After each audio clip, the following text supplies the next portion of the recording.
The way Scott works is he spends a year, sometimes 2 years, with a legal pad just writing out ideas. It might be a character idea, it might be a scene, it might be something a character likes, it might be a sex scene, just any old idea. And he tries to hold that idea into that original thought he had.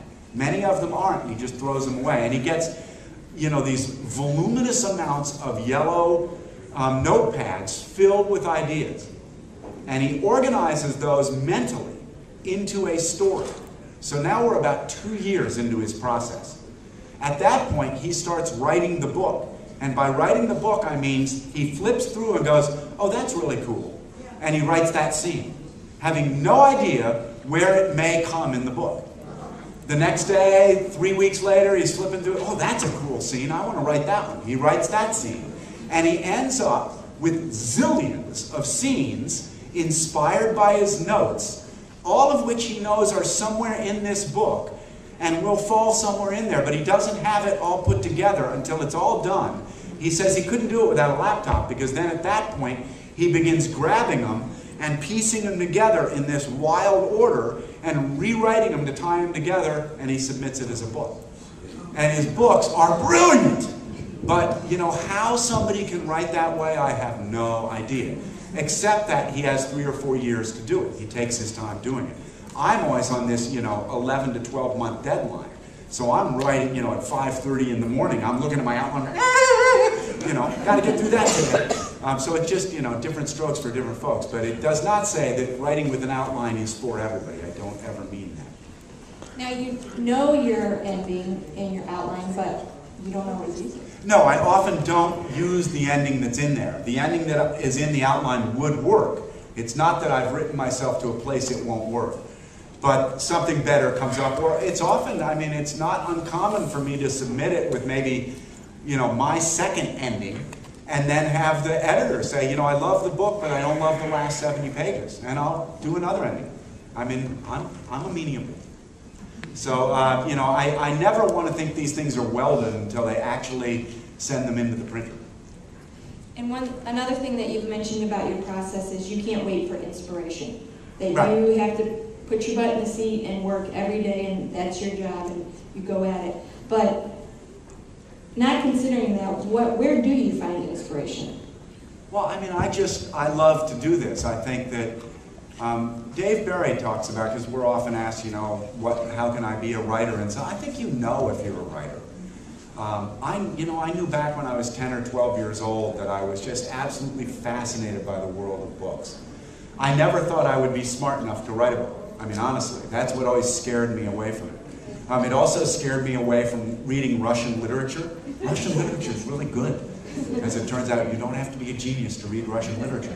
You don't have to be a genius to write a book. You just sort of have to know you're a storyteller, and I'm a storyteller. I'm not the best out there. I hope I'm not the worst out there. I'm always trying to be a better storyteller. But it's, you know, it's just a process, and it isn't, I don't think you're born with it. I think just at some point you know that this is what you're going to do. That's why I did it for 8.5 years. While I played music, I was a bartender. I cleaned emergency rooms and operating rooms. I was a house cleaner in a hospital for 3 years. I mean, I did whatever it took to feed my habit. My habit was writing books, so I just, you know, I do it. I don't look for inspiration. I do it because I love it.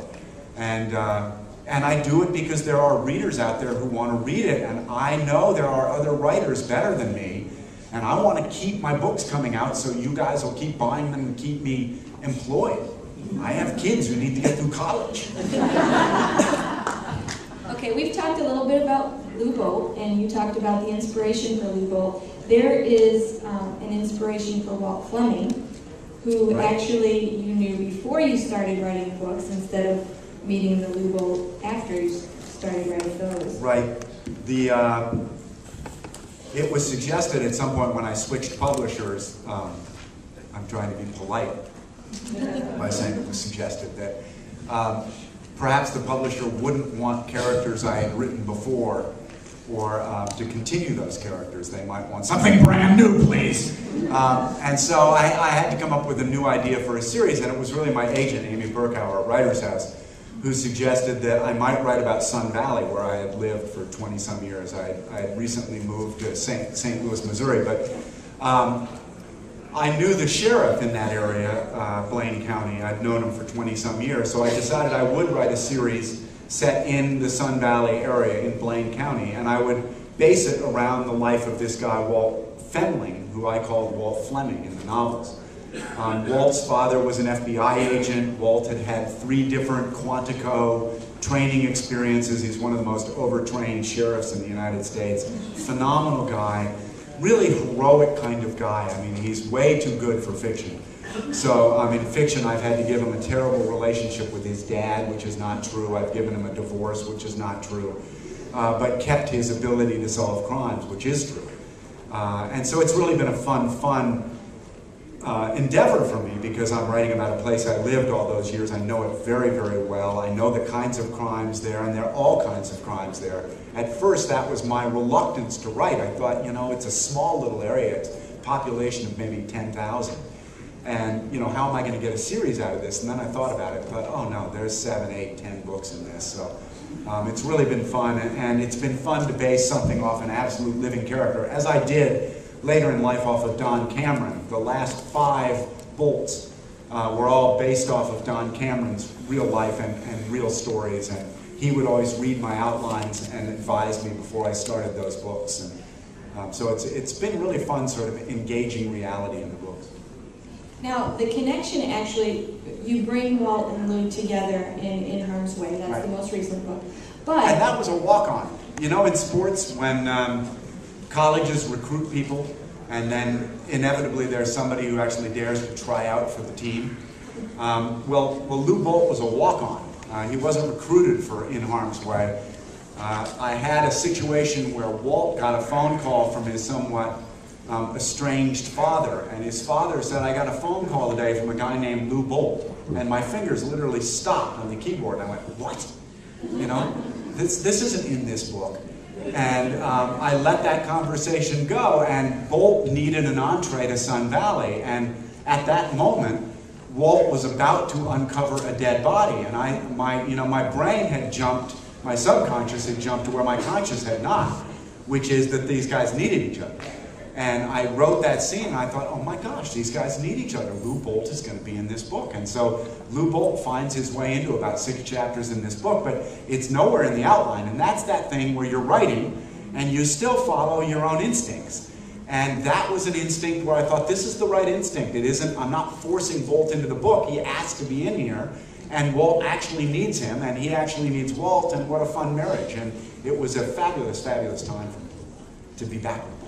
But Jerry Fleming actually is referenced in the Jerry Fleming, Walt's father, is referenced in all the books, and that was a bit of an issue because in the books they hate each other. Well, they don't hate each other, but they have strong, they have very tense relationships, and in real life they are like brothers. They are the best friends on earth. So when Walt read the first draft of Killer Weekend, he said, what happened to me in these books? What is this with my divorce and I hate my father? What's going on here? And I said, well, fiction is about conflict and I just had to do this. And you could have told me first. So actually in one of the books, it may even be In Harm's Way, I have a bit of a disclaimer in the book that says, Walt and Jerry actually like each other a lot, and Jerry's a great guy, which he is. And I'm sorry to everyone involved because it turned out I sort of created family reunion problems for the family.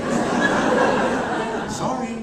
Well, I listened to an interview with Walt, and he was commenting that people would come up to him and ask him about the bad situation between he and his wife and he and his father. His father actually did the D.B. Cooper case. So, I mean, he's a fairly well-known FBI guy.